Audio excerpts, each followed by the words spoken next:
Hi folks, welcome to Crisco's Corner. Unfiltered commentary. And that's your truth, the real truth. Please like, share, and subscribe. And as always, thank you for your support.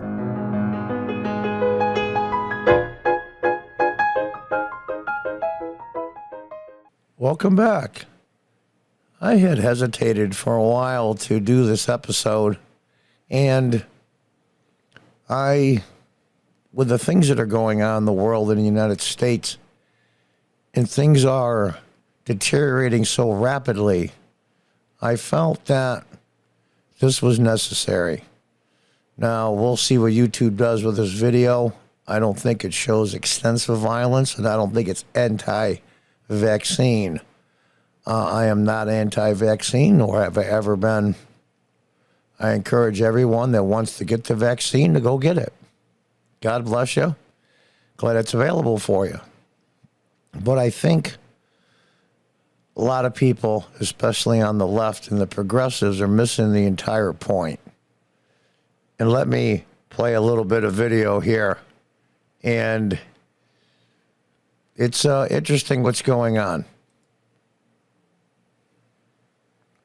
Now, this is in Australia, granted, but it's happening all over the world. Greece, France, Italy, Australia, England, Turkey, you name it. It's just unbelievable, because it tells you that no matter where you're at, freedom-loving people want freedom. And I mean, for Pete's sake, they're even having protests now, big ones in Canada. Our neighbors to the north are about as milquetoast as you can get. So it comes down to a point where people can only take things for so long. Let's look on a little bit more here. This is all, of course, in Australia. And the people have had enough. And the lockdowns are getting stricter and stricter and stricter. You can't work. You can't go out. You can't do this. You can't do that. I think in the Western world anyway, in the U.S., and I'll call it the Commonwealth nations, we have a long history of freedom of choice. And the thinking is all these lockdowns are because we're trying to keep you safe. We're trying to keep other people safe from you. That there's going to be very little or a lot less illness and death if we do these things. And the draconian lockdowns came. Now, I've lost many friends, gotten arguments with friends over this. That the Constitution of the United States, at least, not in Australia, but in the U.S., doesn't have a little asterisk next to the sentence that says, this only applies when things are going okay. And those of you that say, you know, John, people are going to die. People are going to die if they don't do these things. I know that.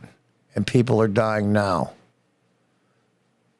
How many, if you take away the people with serious health concerns, in the obese, in the extremely elderly, I'll be 65 this November, I'm older. And it's a very smaller percent. Notice the upswing now in all the new COVID cases are, they never tell you what the death rate is. And it's for a reason, I think, because it's a small amount. But I guess the point I'm trying to get to is you can only take away people's freedoms for so long, even if you're trying to save people. This is a picture from Berlin, believe it or not. And it gets to a point where government can only do so much. Now, what you're saying, John, is just leave everything open and let all these millions of people die. Well, the sad part is people are going to die anyway. We can protect ourselves so much. And what do? Have all the interstates bring their speed limit down to 30 miles an hour, that would save a lot of people. We take our children whenever they're not in school and put them in a padded room with filters and all kinds of other things to protect them? No. Being human and living in a modern society always, always, always has its risks. When you drive down the street in your car, you have faith that the person driving in the other direction won't just swerve and hit you head on. When you cross the street in a city, you have faith that that person won't step on the gas and run you over. There's risks we all take on a daily basis. We just don't think about it. Every time we go on a trip, or on an interstate highway doing 65 miles an hour, and a semi passes you, how do you know he's going to turn sharp and hit you and fly you off the road? You don't. These are the small risks you take. And we've done everything possible. We've done everything the government has asked us, legal or not. We've done everything. Millions and millions have been vaccinated. We've destroyed millions of lives. Well, you're saying, well, that's better than being dead. Well, you know what? It was the last straw that destroyed my business before I sold it this April of this year. It's tough making it in New York. I live in upstate New York, especially in the convenience store business. The taxes and the rules and regulations are just criminal, but I digress. There's tens of millions of people that are going to lose everything they have in the world because of COVID and the lockdowns. And people that say, well, you know what, John, that's better than being dead. Okay, think about this for a moment. You're 50, 60 years old. The business that you're running or the place that you've worked at is all you've known.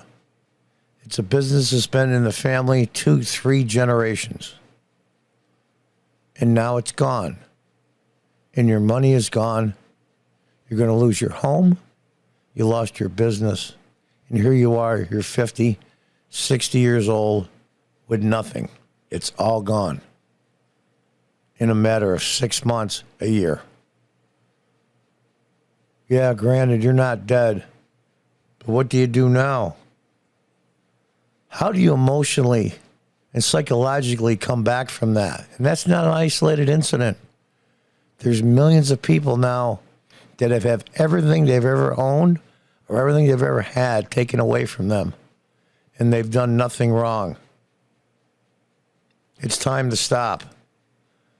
Eviction moratoriums are going to bankrupt millions of people. Most landlords aren't these huge rich people. They're single property owners. They own a couple of properties which they've bought and worked on and paid for in mortgages and taxes for 20 or 30 years to use it for their retirement. All gone. All gone. The only country, it seems, that had a different approach as any decent size is Sweden. And if I'm not mistaken from the numbers, basically the same percent that died there died everywhere else. Is the same. It's time to open everything up. It's time to say enough. It's time to stop telling people you can't work. You can't make a living unless you get vaccinated. No exceptions.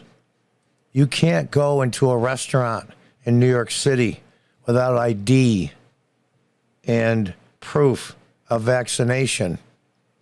If vaccinations are supposed to be doing the things they're doing, then why are people still getting sick?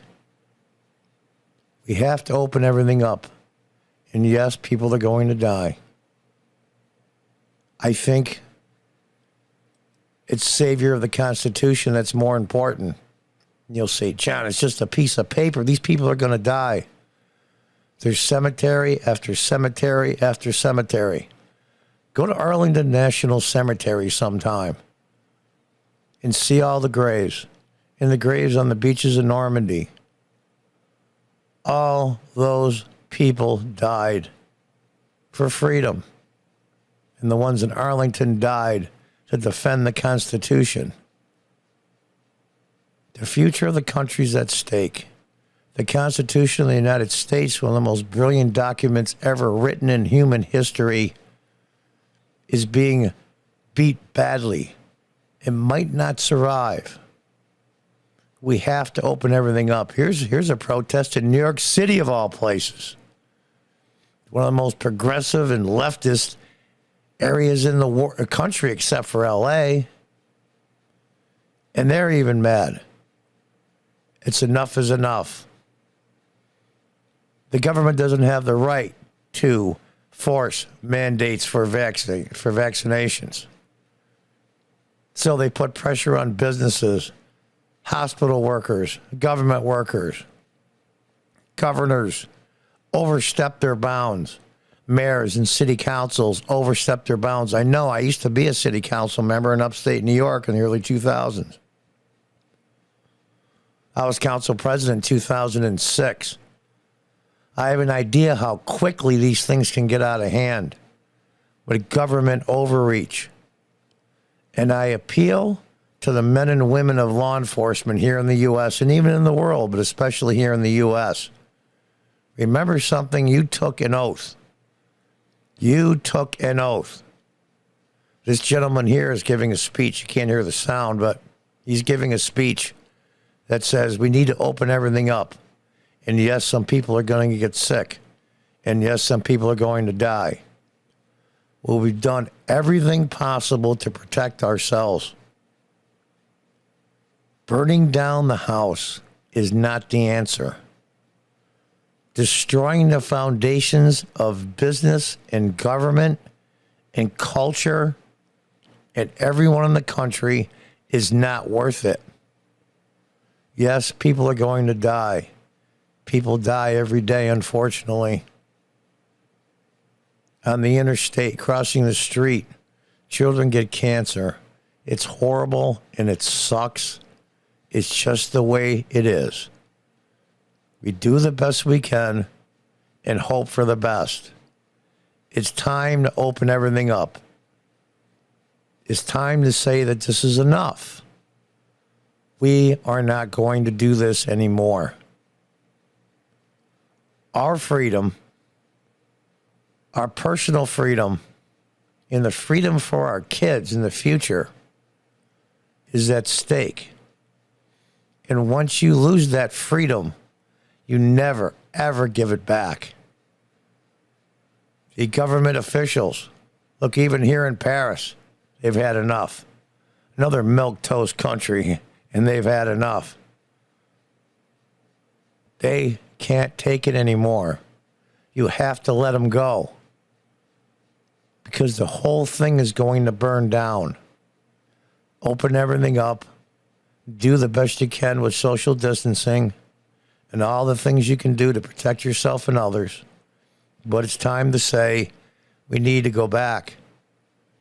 And someday this will pass, and there'll be books written about it, and God knows how many articles be written about it. But it has to be done. Because what's happening is the cure is worse than the sickness. It's time for our freedoms. It's time for us to say enough is enough. We did the best we could as people and as a government. But now it's time to let God take care of what he takes care of and let our culture and our country move on. Stop these draconian mandates. It's enough. People have followed them the best they could. Their lives are destroyed. It'll take us a generation, if not more, to recover. It's sad and it's heartbreaking, but sometimes life is like that.